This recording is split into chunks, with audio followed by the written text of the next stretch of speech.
जयराम रमेश ने कहा, हालांकि इस पर जेपी नड्डा जी ने पलटवार करते हुए कहा कि दयनीय मान सकता है ये।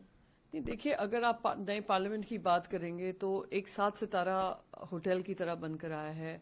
बहुत बड़े बड़े चेम्बर्स हैं। बिल्कुल, अगर आप आगे के सालों के लिए सोच रहे हैं तो एक निर्माण बड़ा है, पर वहां पे थॉट थ्रू नई डिजाइन है। आप जैसे सेंट्रल हॉल होता था, जब भी सत्ता पक्ष या विपक्ष में किसी तरीके का तालमेल नहीं बैठता था, इंपॉर्टेंट पॉलिसी डिसीजंस कहीं लॉकजाम में फंस जाते थे, तो उधर चर्चा होती थी और वो चर्चा फिर राज्यसभा में सोल्यूशन हो, लोकसभा का सोल्यूशन हो, वो ढूंढकर निकला जाता था। सत्ता पक्ष और विपक्ष एक साथ बैठते थे और ये सिर्फ सेंट्रल हॉल में ये नहीं कहूंगी केंद्र था जहां पे सिर्फ दोस्तियां होती थी, वो एक केंद्र था जहां पे सोल्यूशंस निकलते थे।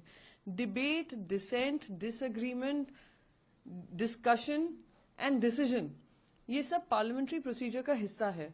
उसको 7 सितारा होटल बना दीजिए, उससे काम नहीं होने वाला है। जो असेंस पार्लियामेंट का होता है वो मिसिंग है।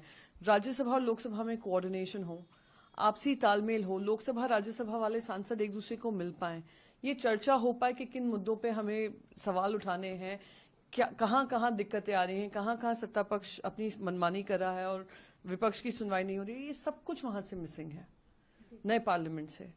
तो सवाल बस ये उठ खड़ा होता है कि क्या ये डिजाइन डेलिबरेट की गई है कि जो संवाद होना चाहिए था वो कहीं ना कहीं खत्म हो जाए, या थॉट थ्रू डिसीजन नहीं है। और अगर थॉट थ्रू नहीं है तो उस पर किसी तरीके के चेंजेस भी लाए जा सकते हैं।